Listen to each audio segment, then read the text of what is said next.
kwenye mitandao ya kijamii nchini Tanzania kuelekea uchaguzi mkuu wa mwezi Oktoba mwaka huu, kumeibuka kambi mbili zenye msimamo tofauti. Upande mmoja ukiongozwa na chama cha Chadema unapinga kufanyika kwa uchaguzi huo pasi na kufanyika mageuzi ya sheria za uchaguzi kupitia kauli mbiu ya no reforms no election. Kwa upande mwingine kuna kambi inayosisitiza kuwa uchaguzi lazima ufanyike kama ulivyopangwa, wakiendesha kampeni yao chini ya kauli mbiu Oktoba tunatik.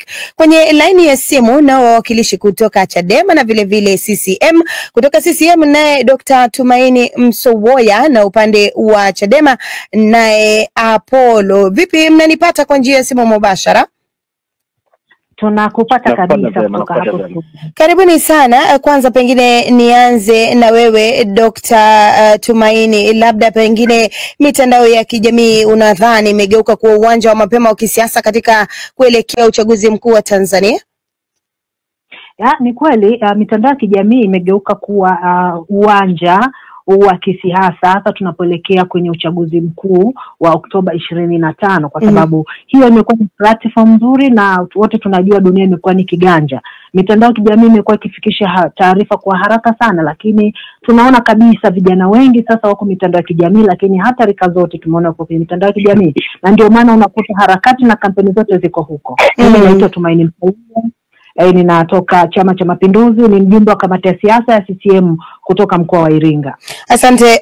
Apollo, pengine msimamo wa kampeni ya no reforms no election unaonekana kuwa mgumu kabisa. Je, mna hakika kwamba kufanyika kwa uchaguzi pasina mabadiliko ya sheria ni hatua isiyokubalika kabisa, na labda nini hasa mnachotaka kifanyike kabla ya uchaguzi wa Oktoba? Ninashukuru sana.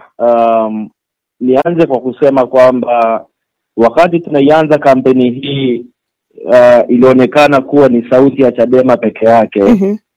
Na sasa ni sauti ya umma, imebadilika kuwa sauti ya umma. Kila mahali watu wanaimba wimbo wa no reforms no election.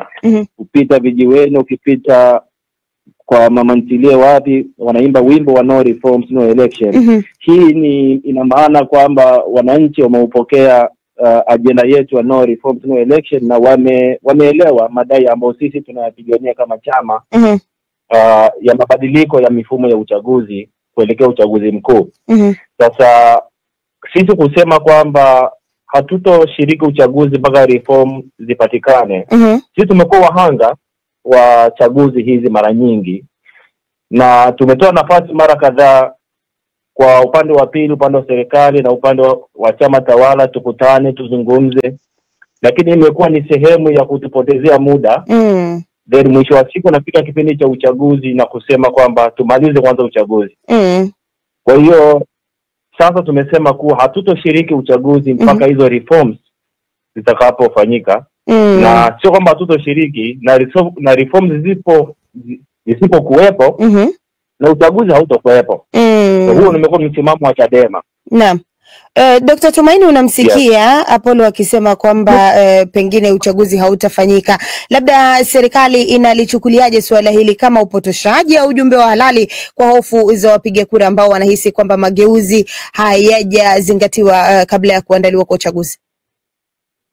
Asante, nimemsikiliza vizuri, nimesikiliza hoja zake, lakini naweza kusema kwamba kuna mambo ambayo yanaweza kusababisha uchaguzi mkuu wa nafasi ya uraisi, makamu wa rais, lakini wabunge na madiwani ukaahirishwa. Na hiyo inatoka kwenye katiba yetu ya Jamhuri ya Muungano wa Tanzania ya mwaka 1977, lakini pia kifungu cha sheria ya uchaguzi, kifungu cha 40 cha sheria ya uchaguzi ya mwaka 2024 na yenyewe inasisitiza, na mambo hayo ni endapo mgombea wa nafasi ya urais atafariki. Kwa hiyo kwa maana hiyo tume ya uchaguzi inaweza ikaahirisha, lakini mpaka sasa hivi hayo yote hayajatokea. Kwa maana hiyo, kwa sababu katiba yetu inasema uchaguzi ni kila baada ya miaka mitano, 2025 uchaguzi utafanyika kwa mujibu wa katiba. Na sisi Chama cha Mapinduzi tayari tunajua umefanyika mkutano mkuu Dodoma, na tumeshapata mgombea wa urais ambaye ni Dr. Samia Suluhu Hassan, ambaye yeye atapeperusha bendera kwa ugombea urais, lakini makamu wa rais Dr. Emmanuel Nchimbi, katibu mkuu wa Chama cha Mapinduzi, naye atapeperusha bendera kwenye eneo la makamu wa rais. Kwa hiyo sisi kama Chama cha Mapinduzi tuko kwa mujibu wa katiba na sheria, na tutafanya na ndio maana tumekuja na hii kampeni ambayo inasema sisi Oktoba tutatiki. Ni tiki kampeni kulingana na katiba yetu ya Chama cha Mapinduzi. Kwa hiyo uchaguzi utafanyika vizuri kabisa kwa amani na utulivu. Yes. Apollo, unamsikia Dr. Tumaini anasema kwamba katiba, sheria zimetumika. Labda kwa nini basi Chadema msifikirie kupambana kwa njia ya ndani, labda kupitia majukwaa kama bunge na mchakato wa kisheria badala ya kujiondoa kabisa, na hivyo labda pengine kuweza kupoteza fursa ya kuathiri mwelekeo na taifa kupitia mchakato wa uchaguzi? Nimemsikia. Ni kweli kwamba kuna hizo taratibu za kisheria ambazo yeye amezisema, lakini mahakama zetu tunazifahamu. Sasa tumekwenda kwenye mahakama ya umma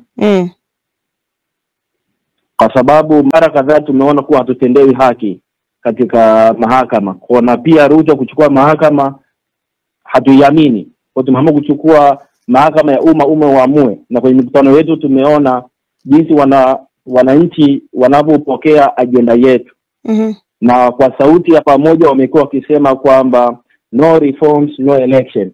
Maana ni kwamba wamefika mbali na kusema kabisa wako tayari uchaguzi usogezwe mbele, lakini tushughulikie kwanza suala la reforms za mabadiliko ya uchaguzi. Naam. Kuna watumishi kadhaa katika Tume ya Taifa ya Uchaguzi ambao walikuwa makada wa Chama cha Mapinduzi. Tunakwenda kwenye uchaguzi wa namna hiyo ambao kuja kusimamiwa na watu ambao waliwahi kuwa watumishi katika ofisi za Chama cha Mapinduzi. Au tunategemea hao watu waje watutendee haki. Ndio maana sasa tunasema no reforms no election. Tunataka kwanza reforms ndipo uchaguzi ufanyike. Na ndipo na sisi tutashiriki uchaguzi pale reforms zitakapopatikana. Dr. Tumaini, mitandao ya kijamii inaendelea kuchangiza, pande zote zinatoa hoja na kauli ambazo kwa upande ule unaunga mkono, lakini pia vile vile katika mitandao unaona kwamba hoja nyingine labda zina ukakasi. Wewe kimtazamo wako, pengine huu upinzani mitandaoni labda hauwezi kuleta athari katika namna ambavyo uchaguzi unatarajiwa kufanyika nchini Tanzania? Na kwa nchi yetu tunamshukuru Mungu, tumebahatika kuwa na nchi yenye amani na utulivu. Hatujaona mitutu, hatujaona bunduki, tuna amani na utulivu. Sisi makao wa Chama cha Mapinduzi tunaweza tukasema tu kwanza tunajivunia nini? Tangu Machi 2021 tunakumbuka kabisa Tanzania ilianza uongozi chini ya Rais Dr. Samia Suluhu Hassan. Kwa mara ya kwanza Tanzania imepata historia ya mwanamke kuongoza nchi, na alipokea katika kipindi kigumu sana. Lakini katika hicho kipindi chote tumeona hekima, busara, tumeona akituongoza vizuri, na tumeona changamoto nyingi amezigeuza kuwa fursa. 25 ukiangalia utekelezaji wa ilani utekelezaji wa ilani ya 2025 tumeona kazi nyingi zimefanyika. Hiyo imempa credit kubwa sana rais wa Tanzania ambaye sasa yuko Chama cha Mapinduzi. Imempa credit sana kwa wananchi kumwelewa. Na ukiangalia sasa hoja zilizo kwenye mitandao ni zote zinakinzana. Lakini hoja ya tiki kampeni kwamba Oktoba inapigwa tik imeanza jana asubuhi, hoja ambayo imefumka. Lakini kwa siku hizi au tuseme masaa 24 ya hiyo kampeni tumeona vijana wengi sana wameingia kwenye kampeni. Hakuna mtu ambaye yuko tayari kuahirisha uchaguzi kwa sababu tu ya sababu ambazo hazieleweki na ziko nje ya katiba. Waje tushiriki uchaguzi kwa pamoja tuone. Lakini baada hapo tukae mezani, waje tushiriki. Ni sawa tu na kukimbia. Unajua unakimbia, wanakimbia kwa sababu wana uhakika kwamba nini kitatokea, hawataweza kutokana na utekelezaji wa ilani. Waje tukae tushiriki uchaguzi kwa pamoja, tuone itakuwa. Na kwa sababu wana uhakika Chama cha Mapinduzi kitashinda, ndio maana wanaendesha hiyo hoja ya no election, no reform no election. Lakini kama wakikuwa na uhakika kwamba chama chao kinaweza kufanya kitu, wangekuja. Sasa wamekimbia kwa sababu wanajua kabisa wako nje ya katiba ya Jamhuri ya Muungano wa Tanzania. Tanzania inaongozwa kwa mujibu wa katiba. Hivyo tukafanya vitu nje ya katiba. Yes. Apollo, unasikia kwamba katiba, sheria zinahanikiza pale nchini Tanzania. Tukielekea Oktoba, labda ni hatua gani za kivitendo mnazotekeleza ili kuhakikisha kwamba uchaguzi unakuwa wa amani, wenye ushiriki mpana na kuaminika kwa pande zote, kwa sababu swala lote licha ya kwamba kila pande ina hoja ambayo inahisi kwa upande wao ni wa msingi na wanahisi kwamba kuna haja ya kufuatiliwa. Sijui wewe unaamini kwamba pande zote zinapaswa kufanya nini kuelekea Oktoba kuhakikisha kwamba amani inadumishwa na sheria inatekelezwa?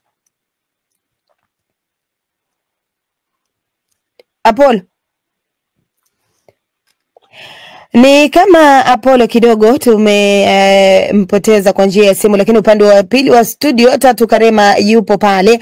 Labda pengine katika maoni uliofuatilia mitandaoni wanaohanikiza ili swala la no reforms no elections wanasemaje huko Tatu? Hapa niko na Kim Mjatege, anasema itoshe tu kusema wanaonufaika na mfumo uliopo sasa ndio wanaochukizwa na wito wa no reform no elections.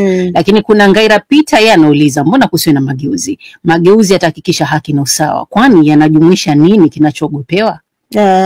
Sasa Dr. Tumaini, tumesalia na wewe, lakini tukamilishe hapa mjadala wa leo. Je, labda kampeni ya Oktoba tunatiki inaonekana kwa mujibu wa kwamba no reforms no election inakinzana. Je, ni kampeni ya watu binafsi au kuna uungwaji mkono rasmi wa kisera?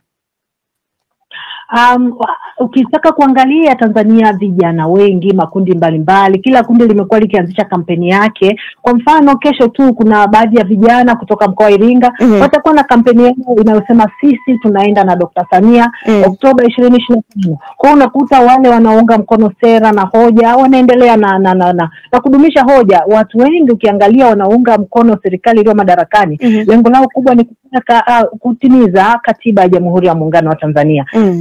Kwa hiyo kampeni mbalimbali zinaendelea, kampeni za kumuunga mkono Dr. Samia, kampeni nyingine ziko ndani ya Chama cha Mapinduzi, lakini tumekuwa na kampeni nyingine zinazosema tunazima zote, tunawasha kijani. Ni kampeni ambazo mbalimbali. Kuna kampeni inayosema mitano tena. Kwa hiyo tuna kampeni mbalimbali ambazo zinaunga mkono serikali iliyo madarakani na zinaunga mkono amani na utulivu tulionayo. Na hata ukiangalia kwenye utekelezaji wa ilani uliofanyika mkubwa sana hasa vijijini na mijini, wananchi wengi wameona mabadiliko makubwa. Kwa hiyo kila wanapoona mabadiliko basi wanaunga mkono hoja na kulingana na hali iliyopo. Shukran sana Dr. Tumaini Msowea kwa kuweza kujiunga nasi. Tunatumai katika hizi hoja nyingi zinazoendelea kusambazwa mitandaoni basi tuendelee kuhimiza amani na utulivu nchini Tanzania. Nikutakia mchana mwema. Asante sana kwa ushiriki.